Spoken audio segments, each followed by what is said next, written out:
drive a forklift through it. This may take a while to relate, but a lot happened. I was working as a warehouse manager for a pharmaceutical cosmetic company. Our premises was part of a large industrial complex that had been walled off into 3 smaller buildings that had 3 different businesses occupying them. My office was a freestanding building inside the warehouse. It was about the size of a shipping container. My company was in the process of redeveloping the insides of the warehouse. As a result, my office had to go. My immediate boss was the operations manager, and he came to me one morning and told me to demolish my office by the end of the day. Now we had tools, but only hammers and spanners, etc. Nothing really suited for the task at hand. When I asked how he expected me to do it, he said, "Just drive a forklift through it." To this day I am not sure if he was joking or being sarcastic or actually meant it. But it had been said and in front of 4 witnesses. Like most grown men, with the inner workings of a 5-year-old. I love chaos and destruction, so I chose to take advantage of the situation.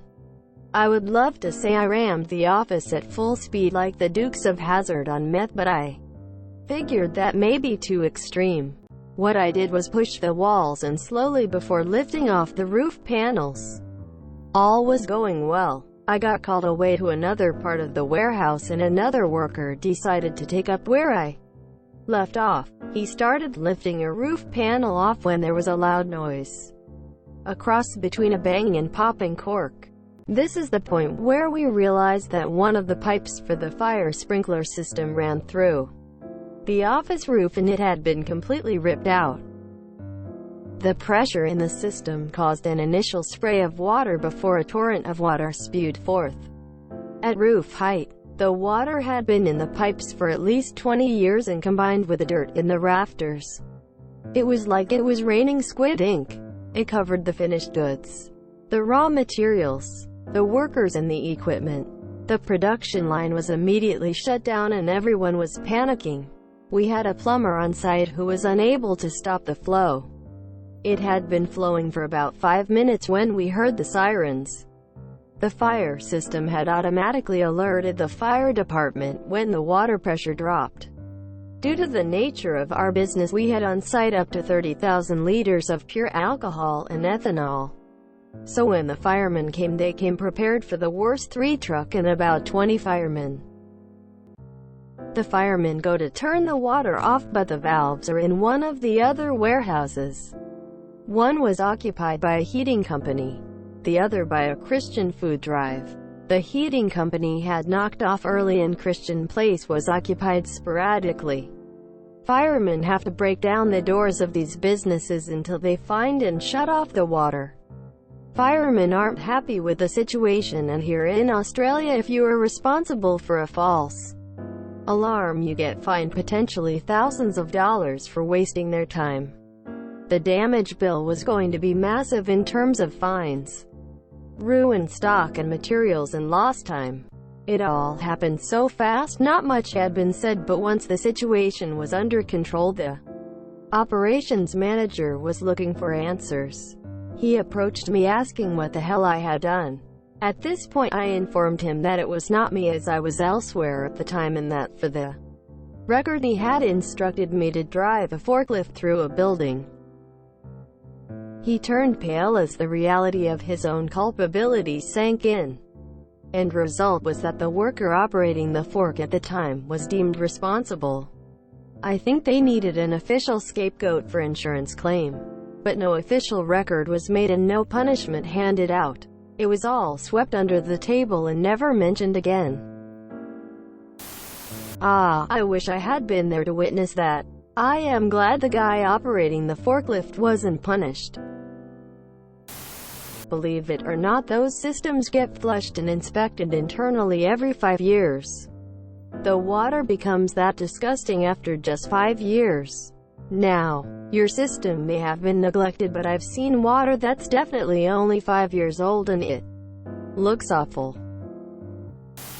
I just imagine his face turning pale as a ghost at the prospect of what has happened lies in front of him. Resources and people covered in black water.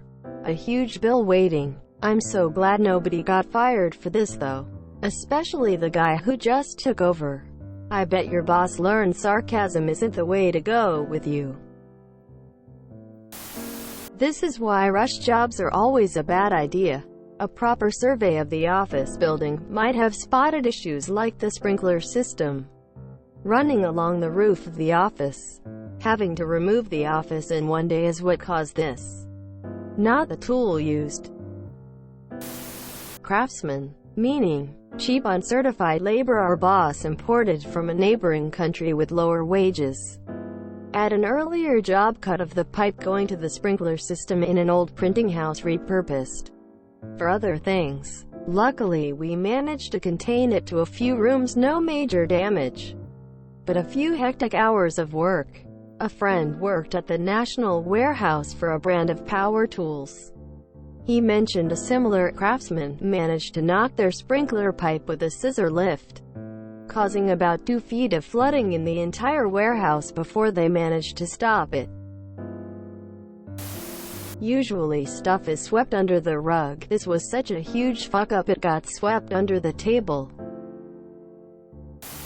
Bloody Aussies and their shenanigans. Yeah, so I used to demolition.